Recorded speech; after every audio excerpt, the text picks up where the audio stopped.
Nĩ tabarĩra ya nyũmba cia thogora wa thĩ mwena wa Ruiru kaunti-inĩ ya Kiambu iria thirikari ĩtanyĩte kũrĩkia mbere ya mweri wetatũ mwaka ũkĩte. Hĩndĩ ya ũthũrimo wa tabarĩra ĩno na ingĩ kaunti-inĩ ya Kiambu, kamishna wa gĩtaro kĩa Mount Kenya Joshua NKANATHA ũrĩtie mũingĩ gũteanĩria ũregani wa tabarĩra cia thirikari ĩrĩa augĩte nĩ irehete ũguni mũnene kũrĩ Akenya. We are so excited, so happy.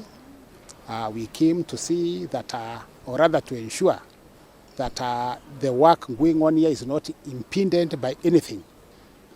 So, on behalf of the government and the president, I think we have seen that a lot of work is still ongoing. We have been informed that at peak, this site is employing 2,800 youth. 2,800, you can imagine. That's a whole village earning a living out of this site. Those are the ones who are getting direct employment.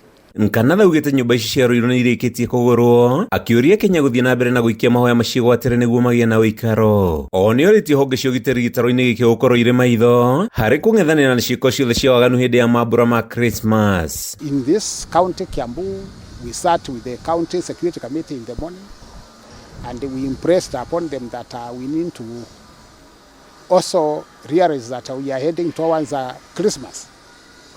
And you know, during Christmas, many people do all sorts of things, both bad and good.